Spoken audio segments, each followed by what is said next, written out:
ਚਾਚੇ ਸੋਰੇ ਦਾ ਕੀ ਕਰਦਾਰ ਹੈਗਾ? ਉਹਨੇ ਵੀ ਮਾਰਿਆ ਜੀ ਬੱਚੇ ਨੂੰ? ਹਾਂਜੀ ਉਹਨਾਂ ਨੇ ਮਾਰਿਆ। ਉਹ ਕੈਦੋ ਜਿਵੇਂ ਫਿਲਮ ਚ ਕਰਦਾ ਸੀ ਨਾ, ਇਹਦਾ ਉਹ ਹਿਸਾਬ ਸੀ ਵਗੈਰਾ ਦਾ। ਆਪਣੀ ਬੱਚੀ ਨੂੰ ਵੇਖਿਆ, ਸਾਡੀ ਬੱਚੀ ਬਿਆਨੀ ਨਹੀਂ ਗਏ, ਇੱਕ ਬਾਹ ਇੱਧਰ ਇੱਕ ਇੱਧਰ। ਆਪਣੀ ਬੱਚੀ ਨਾਲ ਬਹੁਤ ਜ਼ਿਆਦਤੀ ਹੋਈ ਹੈ। ਉਹ ਪੈਸੇ ਤੇ ਲਿਆ ਲੈਣ ਕੰਜਰ अपने बाहर फिरन दे ने जालम लोग ने। ये सारी सास भी जालम, सोरा भी जालम, चाचा सोरा भी जालम ते बंदा भी होगा जालम। ठंड भी होगा पैनी है जो सारी फड़े गए ते इन्हें गोली आर्डर दिता जावे। मैं आज मैं ये तिकर भी नहीं वेख सकी, मैंने वो आन लगे थे मैं नहीं वेखती, मेरे को बर्दाश्त नहीं होता हैगा। जालमा ने मेरी धी नूं मारिया। फिर असीं अपने बंदे अपने वड्डे चौकीदारा करदा सी ते मतलब बड़े बेटे ने फोन किया। मैं अपनी अम्मी नूं कहा भी हाँ भराई कराई तबीयत नहीं सही है, असीं गड्डी कराई है। मैं मेरा जवाई ते मेरा मियां ते मेरा बेटा ही चले गए उत्थे हस्पताल। असीं हस्पताल जो गए उन्होंने सानूं वेख के नस गए ने। जो अपनी बच्ची नूं वेखिया, साडी बच्ची बियानी नहीं गए, एक बाह इधर एक इधर। बेवारसा तरह सुट के उसे नस गए, बेवारसा तरह सुट के नस गए। मैं अपनी बच्ची नूं वेखिया, मेरे को बर्दाश्त नहीं है।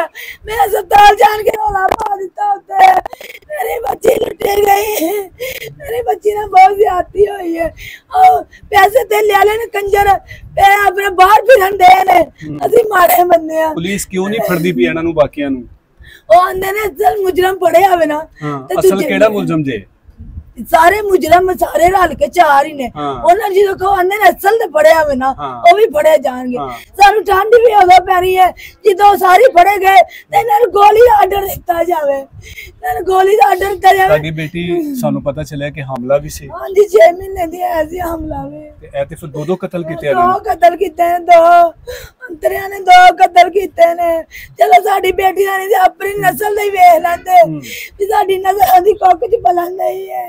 ਕੀ ਤੁਹਾਨੂੰ ਹੁਣ ਪੁਲਿਸ ਦੱਸਦੀ ਹੈ ਕਿ ਜਿਹੜਾ ਮੁਲਜ਼ਮ ਫੜਿਆ ਤੁਹਾਡਾ ਦਮਾਦ, ਉਹ ਕੀ ਦੱਸਦਾ ਹੈ ਕਿ ਕਿਉਂ ਕਤਲ ਕੀਤਾ, ਕਿਉਂ ਮਾਰਿਆ ਸੀ? मेरे नाल उन्हां दी गल कोई नहीं होई, मुंडे गए आंदा सिर्फ मैं एक डंडा ही मारिया सिर च, और डंडे वाला काम ही नहीं है। आंदा मैं सिर दे च जेडे निशान सी, अखां जेडीयां सुजाइयां होए ने, ए किस चीज नाल मारे है? सुवियां नाल मार मार के उन्हां सुजाइयां ने, सुवे मारे ने। लोहे डॉक्टर ने क्या उन्हां ने कहा लोहे दे ज़ारा दे नाल उन्हां ने वार कीता वे। सिर दे विच ते बड़े गहरे जख्म होए ने ते ए ते कोई होर चीज लगदी है। अपनी धी नूं वेख्या नहीं, मैं अपनी धी नूं जाके वेख्या नहीं। मैं आज मैं ये तिकर भी नहीं वेख सकी, मैंने वो आन लगे थे मैं नहीं वेखदी, मेरे को बर्दाश्त नहीं हुंदा हैगा। तुसीं अपनी धी दे नाल कोई आखिरी बार कोई गल कीती सी? उहने दस्सिया कि ये जुल्म किवें होया है? नहीं, मैं जो गई बेहोश होई पई सी। मेरी धी अज तक दिन तक मेरे नाल कोई गल नहीं कीती हैगी। मेरी धी ने कोई गल नहीं की। जो चली सोदा ने अम्मी मेरा दिल नहीं करदा, 2-4 दिन मेरा दिल करदा मैं रह पावां। मैनू की पता है मेरी धी दे आ पाट टुट पैना, मैं अपनी धी नूं आप ही नकलांदी। इस तो पहले भी ਤੁਹਾਡੀ बेटी दे नाल कोई पहले कोई मारपीट कीती होए, कोई चीज दी डिमांड करदे होन? नहीं, मारपीट कदी भी नहीं कीती है उन्होंने कोई भी। ਤੇ ਫਿਰ ਅਚਾਨਕ ਕੀ ਹੋਇਆ ਸੀ ਕਿ ਉਹਨਾਂ ਨੇ ਜ਼ੁਲਮ ਦੀ ਇੰਤਹਾ ਕਰ ਦਿੱਤੀ? मैं तो इकरा मैनूं दस्सिया सी अम्मी चाचा सोरा मेरा आंदा सी बाहरों आन के सोख लैन दई है। पता नहीं किन्नू फोन है चाचा सोरा जेड़ा ओने सी गादी है रिश्ते दे। ਚਾਚੇ ਸੋਰੇ ਦਾ ਕੀ ਕਰਦਾਰ ਹੈਗਾ? ਉਹਨੇ ਵੀ ਮਾਰਿਆ ਜੀ ਬੱਚੇ ਨੂੰ? ਉਹਨਾਂ ਨੇ ਮਾਰਿਆ। ਉਹ ਕੈਦੋ ਜਿਵੇਂ ਫਿਲਮ ਚ ਕਰਦਾ ਸੀ ਨਾ, ਇਹਦਾ ਉਹ ਹਿਸਾਬ ਸੀ ਵਗੈਰਾ ਦਾ। ਇਹ ਬੜੇ ਜ਼ਾਲਮ ਲੋਕ ਨੇ। ਇਹ ਸਾਰੀ ਸੱਸ ਵੀ ਜ਼ਾਲਮ, ਸੋਰਾ ਵੀ ਜ਼ਾਲਮ, ਚਾਚਾ ਸੋਰਾ ਵੀ ਜ਼ਾਲਮ ਤੇ ਬੰਦਾ ਵੀ ਉਹਦਾ ਜ਼ਾਲਮ। ਇਹ ਕੀ ਕੰਮ ਕਰਦੇ ਸੀ ਜਿਨ੍ਹਾਂ ਨੂੰ ਇਹ ਖਿਆਲ ਨਹੀਂ ਆਇਆ ਕਿ ਅਸੀਂ ਕਤਲ ਕਰਨ ਤੋਂ ਬਾਅਦ ਕਾਨੂੰਨ ਸਾਨੂੰ ਵੀ ਗ੍ਰਿਫਤਾਰ ਕਰ ਸਕਦਾ ਹੈ? ਜਿਹੜਾ ਇਕਰਾ ਦਾ ਮੀਆਂ ਹੈ ਉਹ ਦਰਜੀ ਸੀ, ਤੇ ਜਿਹੜਾ ਉਹਦਾ ਸੋਹਰਾ ਵੀ ਉਹ ਸ਼ੋਰੂਮ ਸੀ ਉਹਦਾ ਮੋਟਰਸਾਈਕਲਾਂ ਦਾ। ਅੱਛਾ, ਚਾਚਾ ਸੋਹਰਾ ਵੀ ਦਰਜੀ ਹੈ। ਹੁਣ ਤੁਸੀਂ ਕੀ ਮੁਤਾਲਬਾ ਕਰਦੇ ਹੋ? ਵਜ਼ੀਰ ਆਲਾ ਪੰਜਾਬ ਨੂੰ ਕੀ ਤੁਸੀਂ ਆਖੋਗੇ? मैं ਉਹਦੇ ਕੀ ਕਰਦੀ ਆ, ਇੱਕ ਮਾਂ ਦੀ ਝੋਲੀ ਚ ਇੱਕ ਖਰਾਤ ਮੰਗਦੀ ਪਈ, ਉਹਦੀ ਖਰਾਤ ਪਾ ਲਓ। ਮੇਰੀ ਧੀ ਦਾ ਇਨਸਾਫ ਦੋ ਮੈਨੂੰ ਲੈ ਕੇ। ਹਰੀਆਂ ਨੂੰ ਆਜ ਦੇ ਕੇ ਮੈਂ ਅਪੀਲ ਇਹ ਕਰਦੀ ਆ, ਮੇਰੀ ਧੀ ਦਾ ਇਨਸਾਫ ਦੇ। ਇਸ ਵਤਨ ਦੀ ਧੀ ਹੈ, ਇਸ ਵਕਤ ਵਤਨ ਦੀ ਭੈਣ ਹੈ, ਮੈਨੂੰ ਇਨਸਾਫ ਚਾਹੀਦਾ। ਮੈਂ ਇਨਸਾਫ ਲੈਣਾ ਆਪਣੀ ਧੀ ਦਾ। ਉਹ ਦਰਿੰਦੇ ਬਾਹਰ ਕਿਉਂ ਫਿਰਦੇ ਨੇ? ਮੈਨੂੰ ਅੱਗ ਲੱਗੀ ਪਈ ਹੈ।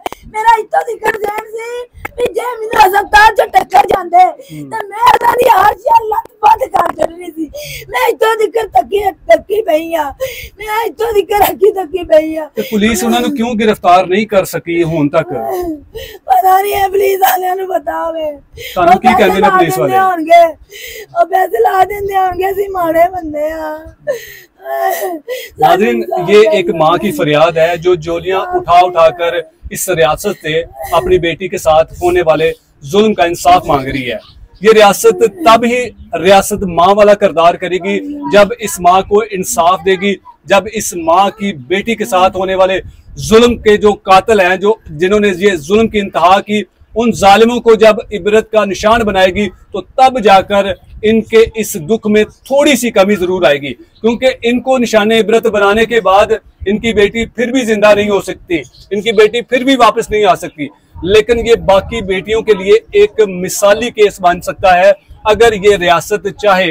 लेकिन रियासत इस कदर बेहिस हो चुकी है कि उसको ये अंदाजा नहीं कि इस मुआशरे में हमारी बेटियों के साथ, हमारी बहनों के साथ किस तरह से जुल्म की इंतहा हो रही है।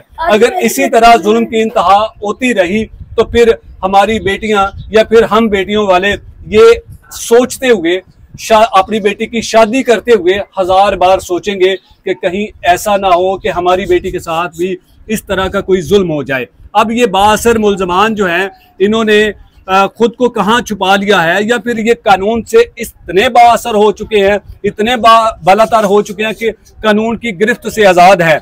अभी हालिया कुछ दिन पहले एक नई जो पुलिस की जो एक अथॉरिटी बना दी गई है, जिसका काम ही ऐसे क्रिमिनल्स को पकड़ना है और फिर उनको उनके अंजाम तक पहुंचाना है। इस माँ का मुतालबा है, इस माँ की ये अपील है कि मुझे सिर्फ इंसाफ दिया जाए। आज मेरी बेटी नाल एक काम कीता वे, बल्कि किसी होर नाल होएगा, बल्कि किसी होर नाल होएगा। असी जुल्म नहीं सहन जोगे हैगे, असी नहीं जुल्म सहन जोगे हैगे। बस मेरी एक अपील है, मैनू इंसाफ दिता जावे, इंसाफ दिता जावे। इनका सिर्फ इतना सा मुतालबा है कि मुझे सिर्फ इंसाफ दिया जाए। अब देखना यह है कि पुलिस बाकी मुल्ज़मान को कब गिरफ्तार करती है और फिर उनको उनके अंजाम तक पहुंचाती है। ये माँ इसके पास हो सकता है कि वसाइल ना हो इतने बाअसर मुल्ज़मान के साथ मुकाबला करने के लिए, क्योंकि अदालतों से इंसाफ की तवक्को रखना ऐसे ही है जैसे गड़े मुर्दे से ये उम्मीद लगाना कि ये शायद जिंदा हो जाए। क्योंकि पाकिस्तानी अदालती निज़ाम बिल्कुल ख़त्म हो चुका है और अदालतों से अगर इनको ये उम्मीद है कि इंसाफ मिलेगा तो मैं समझता हूं कि ये इनकी उम्मीद कभी भी कामयाब नहीं होगी और ये बाअसर मुल्ज़मान जो है वो शायद इनको नुकसान पहुंचाने के लिए इनके किसी और फर्द को भी नुकसान पहुंचा सकते हैं। हमारी वज़ीर आला पंजाब और IG पंजाब से ये अपील है कि बाकी मुल्ज़मान को फौरी गिरफ्तार किया जाए और शफाफ इंक्वायरी और इन्वेस्टिगेशन करके जो कसूरवार है उनके खिलाफ एक स्ट्रॉन्ग किस्म का चलान पेश करके इनको जो है वो निशाने इबरत बनाया जाए।